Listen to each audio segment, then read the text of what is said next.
नमस्कार दोस्तों, मैं आचार्य वसुधा हार्दिक अभिनंदन करती हूँ आप सभी का आपके अपने YouTube चैनल गुरु सप्तऋषि ज्योतिष शिक्षण संस्थान की ओर से। दोस्तों, आज के वीडियो में हम बात करेंगे साप्ताहिक राशिफल के बारे में।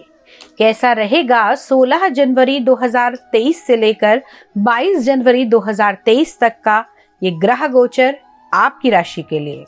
सबसे पहले जान लेते हैं कि कौन कौन से विशेष व्रत, पर्व और त्योहार इस सप्ताह में आने वाले हैं। लेकिन उससे पहले आपसे निवेदन करूंगी कि यदि आपने अब तक चैनल को सब्सक्राइब नहीं किया है तो प्लीज सब्सक्राइब कर दीजिए, साथ ही साथ बेल आइकॉन को जरूर दबा दीजिए ताकि आने वाले सभी वीडियो आपको समय से मिल सकें।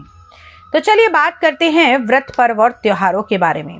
सबसे पहले बात करें तो 17 जनवरी को, जी हाँ, जिनका बहुत दिनों से इंतजार था, शनिदेव आ रहे हैं अपनी ही राशि कुंभ राशि के अंदर, करेंगे राशि परिवर्तन और निकलकर मकर राशि से आएंगे कुंभ राशि में। उसके बाद में 18 जनवरी को शततीला एकादशी मनाई जाएगी। 19 जनवरी को प्रदोष का व्रत रखा जाएगा तथा 20 जनवरी को मासिक शिवरात्रि का त्योहार मनाया जाएगा।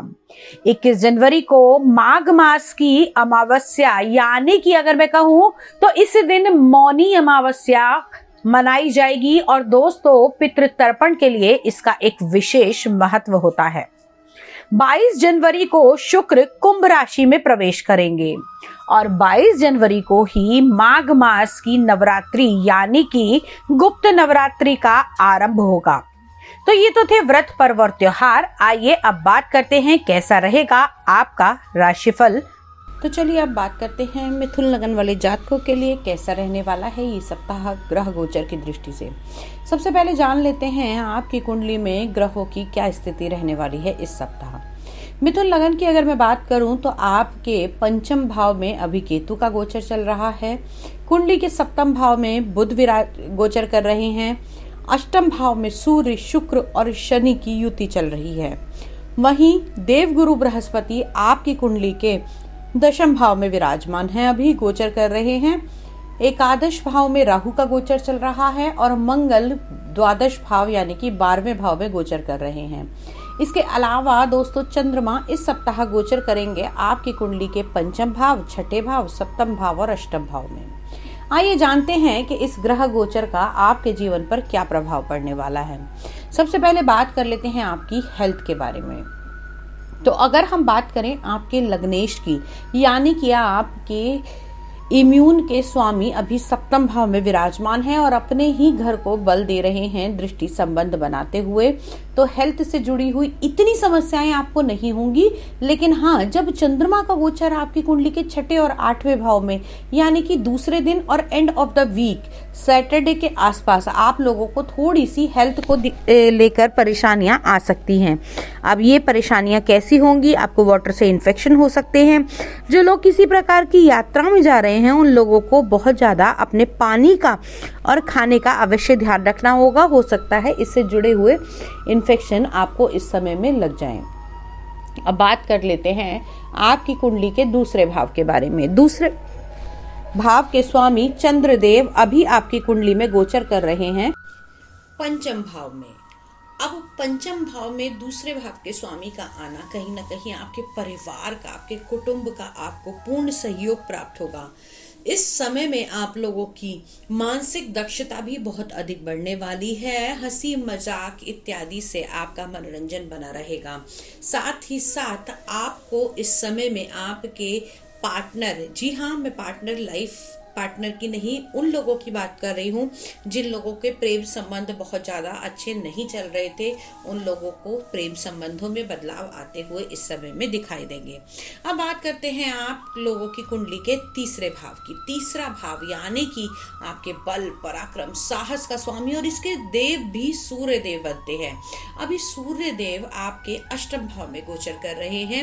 अगर हम वैसे देखें तो मकर राशि में सूर्य उत्तरायण होते हैं, लेकिन आप लोगों की अगर लगन कुंडली से देखें तो आपके तीसरे भाव के स्वामी अभी अष्टम भाव, मृत्यु भाव, आयु के भाव के अंदर गोचर भ्रमण कर रहे हैं। दोस्तों के साथ, संबंधियों के साथ इस समय में थोड़ी सी परेशानियां आप लोगों को हो सकती हैं। साथ ही साथ जो लोग किसी प्रकार का, अगर मैं कहूं कि काम करते हैं ऐसा काम जिसके अंदर आप लोगों को आपके कॉम्पिटिटर्स के साथ में मिलकर ज़्यादा काम करना पड़ता है या कॉम्पिटिटर के अकॉर्डिंग ज़्यादा काम करना पड़ता है, उन लोगों को थोड़ा सा संभल कर चलने की आवश्यकता है। इस समय में धैर्य को रखना बहुत ज़्यादा आवश्यक है।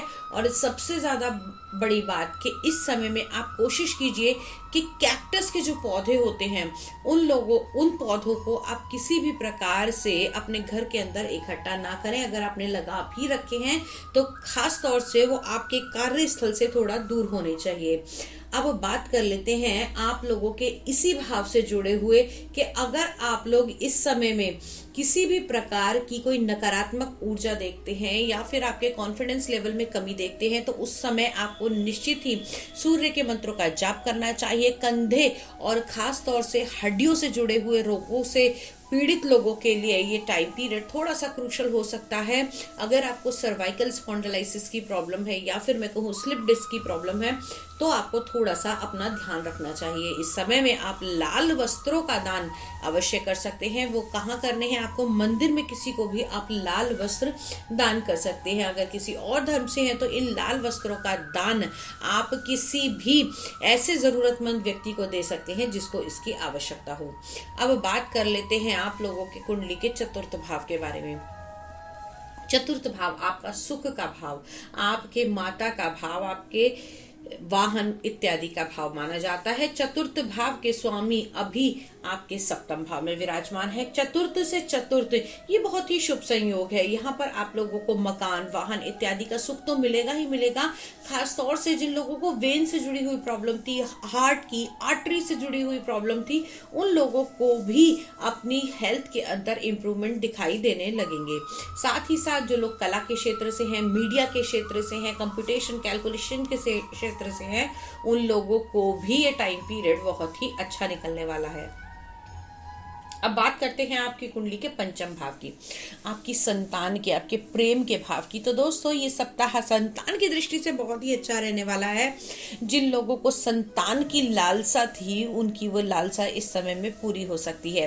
साथ ही साथ अगर संतान की जॉब नहीं लग रही, शादी नहीं हो रही, तो उसके लिए भी आप आगे बढ़ सकते हैं, एक निश्चय ले सकते हैं। साथ ही साथ अब बात कर लेते हैं उन लोगों के लिए, उन बच्चों के लिए जो अपनी स्टडी में कंसंट्रेट नहीं कर पा रहे थे। तो बच्चों घबराने की आवश्यकता नहीं है। इस समय में आप लोगों को थोड़ा सा ध्यान रखना होगा। आप लोग इस समय में चंद्रमा से जुड़ी हुई चीजों का प्रयोग अधिक करें, जैसे कि मशरूम की सब्जी आप लोग खा सकते हैं।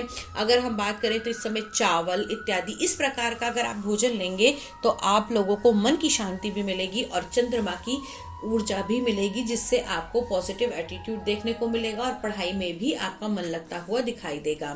खास तौर से उन बच्चों के लिए जिनको किसी भी प्रकार से गुस्सा बहुत जल्दी आ जाता है या फिर पढ़ाई के अंदर मन लगता है लेकिन जल्दी भूल जाते हैं, तो उन लोगों को इस समय चंद्र गायत्री का जाप अवश्य करना चाहिए। इससे निश्चित तौर से आपका कंसंट्रेशन लेवल भी बढ़ेगा और आप लोगों की बुद्धिमत्ता भी आगे बढ़ती हुई दिखाई देगी। अब बात कर लेते हैं उन लोगों के लिए जो जॉब के लिए बड़ी लंबे समय से सर्चिंग कर रहे थे, जॉब के लिए तैयारी कर रहे थे या फिर किसी भी प्रकार के कंपटीशन एग्जाम की तैयारी कर रहे थे। तो इस सप्ताह में आपके सपने सच होते हुए दिखाई देंगे। अगर ये सप्ताह में, अगर आप सप्ताह के शुरू में और सप्ताह के मैं बात करूं शुक्रवार के आसपास अगर कोई इंटरव्यू होता है तो उसमें आपको सक्सेस मिलती हुई दिखाई देगी। इसके अलावा भी अगर किसी अन्य दिन आपका इंटरव्यू है या आपको जॉब के लिए आगे जाना है या जॉब में कोई परेशानियां चल रही हैं, तो उनसे बचने के लिए घर से निकलते समय ओम सोम सोमाय नमः का जाप अवश्य करें। इससे निश्चित तौर से आपके आने वाले हर्डल्स बड़ी आसानी से सॉल्व हो जाएंगे। अब बात करते हैं आपकी कुंडली के छठे भाव के बारे में। छठा भाव रोग का भाव, शत्रु का भाव, ऋण का भाव और इसके मालिक अभी बैठे हैं 12वें भाव में। तो मंगल का ये गोचर दोस्तों यहाँ इतना खतरनाक नहीं होगा। यहाँ पर अगर आपका कोई कोर्ट केस चल रहा है तो उसमें भी आपको सेफ्टी मिल सकती है। साथ ही साथ अगर आप लोगों का इस समय में कोई भी ऐसा आपने उधार लिया हुआ है जिसको आप चुका नहीं पा रहे हैं, तो उससे बचने के लिए आप हनुमान जी का ऋण मोचक कवच कर सकते हैं। इससे आपको निश्चित तौर पर ऋण मैं ये नहीं कहूंगी कि आपका ऋण एक दिन में निकल जाएगा या एक दिन में आप उससे मुक्त हो जाएंगे, लेकिन हाँ, अगर आप ये ऋण मोचक स्त्रोत का पाठ करते हैं तो निश्चित तौर पर आपकी ऐसी चीजें डेवलप होंगी जिससे आप ऋण को चुकाने में सहायक होंगे। अब बात करते हैं आपकी कुंडली के सप्तम भाव की। तो सप्तम भाव के स्वामी अभी दशम भाव में है।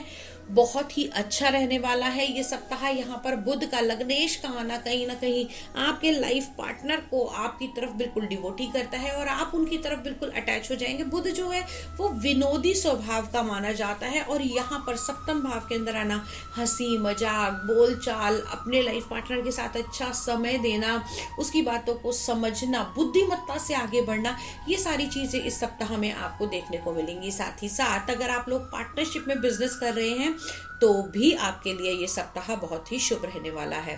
हाँ, ध्यान देने योग्य बात यह है कि अभी इस सप्ताह सूर्य, शुक्र और शनि की युति आपकी कुंडली के अष्टम भाव में चल रही है, जिसे हम मृत्यु का भाव बोलते हैं। तो कहीं ना कहीं थोड़ी कॉन्फिडेंस लेवल की कमी आ सकती है। साथ ही साथ पिता और पुत्र के संबंधों में भी इस समय थोड़ी गड़बड़ाहट हो सकती है। अगर आपके पिताजी आपके ऊपर गुस्सा होते हैं या फिर मैं कहूँ आपको किसी बात के लिए डांटते हैं तो आपको चुप करके उसे समझ लेना चाहिए, सुन लेना चाहिए, क्योंकि इस समय में आप लोगों को चुप रहकर ही समय निकालना ज्यादा बेटर रहेगा। खासतौर से उन लोगों के लिए जो अपने पिता का बिजनेस संभाल रहे हैं, उनको ज्यादा इस चीज का ध्यान रखने की आवश्यकता है। हो सकता है बात बात पे आपके पिताजी आपको किसी बात पे डांटे तो, लेकिन दोस्तों कहा जाता है माता पिता की डांट में भी प्रेम होता है। तो इस समय में वो संबंध थोड़े से गड़बड़ाते हुए दिखाई दे रहे हैं। फादर की हेल्थ का भी आपको बहुत ज्यादा ध्यान रखना है, उनको गुस्सा ना आए इसका भी ध्यान रखना है। अब बात कर लेते हैं उन लोगों के लिए जो फैक्ट्री इत्यादि चला रहे हैं या फिर अपना व्यवसाय करते हैं। तो दोस्तों आप लोगों के लिए ये समय बहुत ही शुभ रहने वाला है। इस समय में आप उन्नति करते हुए दिखाई देंगे। खास तौर से वो लोग जो किसी प्रकार का मैं कहूँ गणनात्मक कार्य करते हैं, पेपर वर्क करते हैं या फिर स्टेशनरी से जुड़ा हुआ कोई भी बिजनेस करते हैं, किसी प्रकार की आपकी कॉपी किताबों की फैक्ट्री है या फिर मैं कहूँ आप लोग कोई ऐसा संस्थान चलाते हैं जहां पर शिक्षा और दीक्षा दी जाती है, तो आप लोगों के लिए ये सप्ताह बहुत ही अच्छा है। जो लोग स्कूल कॉलेज इत्यादि चला रहे हैं उन लोगों को इस सप्ताह में आगे बढ़ चढ़कर कार्य करना चाहिए। आपको निश्चित तौर पर इससे और ज्यादा प्रोग्रेस मिलेगी और साथ ही साथ आपका नेम फेम बढ़ता हुआ दिखाई देगा। लकी कलर की अगर मैं बात करूं मिथुन लगन वाले जातकों के लिए लकी कलर इस सप्ताह रहने वाला है लाइट बेबी पिंक कलर और लकी नंबर आप लोगों के लिए रहेगा नंबर 7। दोस्तों ये तो थी ओवरऑल गणना, लेकिन हर व्यक्ति के अपने अलग कर्म, अपने अलग ग्रह, अपनी अलग दशाएं, अपने अलग नक्षत्र होते हैं। हर व्यक्ति की अपनी एक अलग कुंडली होती है। यदि आप किसी ऐसी परेशानी में हैं जिसका समाधान आपको नहीं मिल रहा है और आप हमसे व्यक्तिगत रूप से अपनी कुंडली का विश्लेषण करवाना चाहते हैं तो आप हमें हमारे नंबर पर संपर्क करके हमसे जुड़ सकते हैं, अपॉइंटमेंट फिक्स कर सकते हैं और सलाह ले सकते हैं। साथ ही साथ यदि आप लोग हमसे astrology, vastu, tarot card reading, numerology कुछ सीखना चाहते हैं तब भी गुरु सप्तऋषि ज्योतिष शिक्षण संस्थान में आपका हार्दिक अभिनंदन है। मैं आचार्य वसुधा आज अपनी वाणी को यही विराम देते हुए अगले वीडियो में फिर से मिलने का वादा करते हुए आपसे विदा लेती हूँ। तब तक के लिए जय माँ भगवती।